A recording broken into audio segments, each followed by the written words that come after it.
किस्मत बातें ले दागा, अरे जी बातों हरायागा, अभी सुनिला बतिया टूट कर ना जाने कब का बिखर गया होता, अगर मैं नहीं पीता तो शायद मर गया होता। रुलाई हो तो रो लेंगे, गम का बोझा भी ढो लेंगे, गलती करनी मजा देता जा।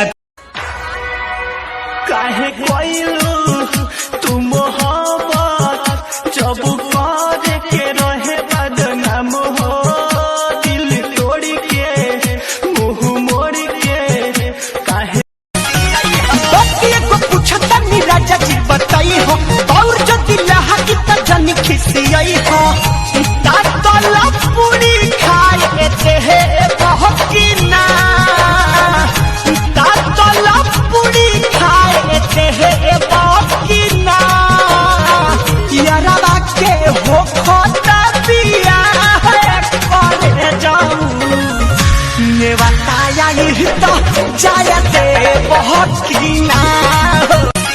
गइल रही रात रहे सखी के बारात, देखे गइल रही रात रहे सखी के बारात, सारा मेकअप मोर बेकार हो गइल। एगो लइका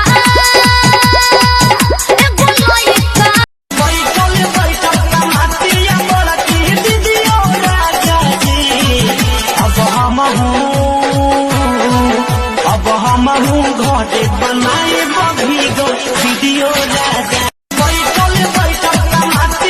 अरे पी के रात को हम उनको भुलाने लगे, शराब में गम को मिलाने लगे। अरे दारू भी बेवफा निकली यारो, अरे नशे में तो वो मुझे और भी याद आने।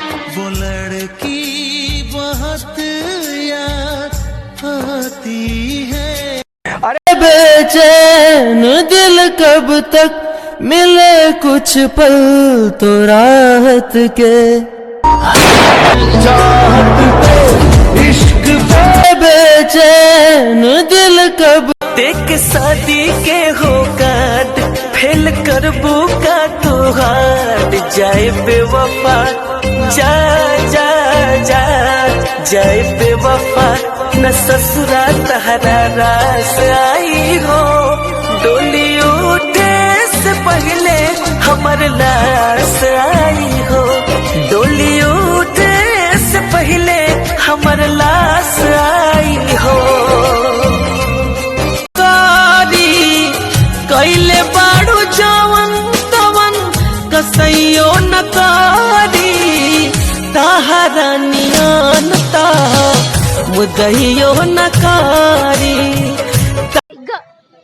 अभी भी नहीं पलटा, मतलब हद हो गई है यार, इतने भाव खाते हैं लोग। हेलो हैंडसम, इन सबके जीजू सुनो और पलट जाएगा फिर देखेगा है ना, गाओगा अपनी मर्दों वाली आवाज। जहिया से गइल बड़ू भइल बनी आधा, लागत निकाल जाई पड़न बोए दादा।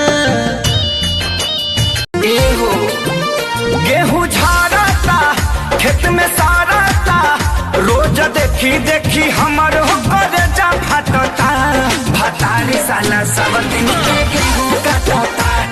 एहो एहो गेहूं झाड़ता खेत में सारता, रोज देखी देखी हमर होकर जा फटता, भतारी साला सब दिन के गेहूं कटता। एहो गेहूं के खेतों में कंघी जो करे हवाएं, रंग बिरंगी कितनी चुनरियां उड़ उड़ जाएं।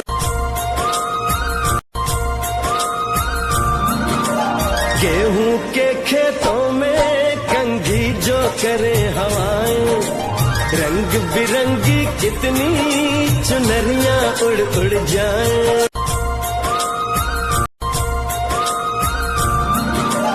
गेहूं के खेतों में कंघी जो करे हवाएं, रंग बिरंगी कितनी चुनरियां उड़ उड़ जाएं।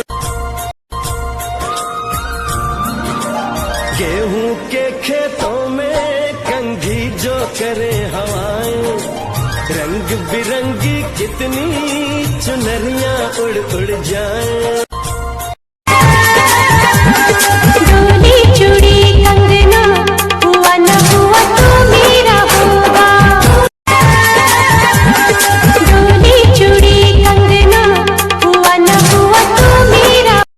बारूद मशीन ई सकीन तो हर करी आई घाम करी जब लाग जाई जब लाग जाई पछुआ के हवा तब विकान करी। बारूद हमारा बलमुआ के कुछ ना बुझा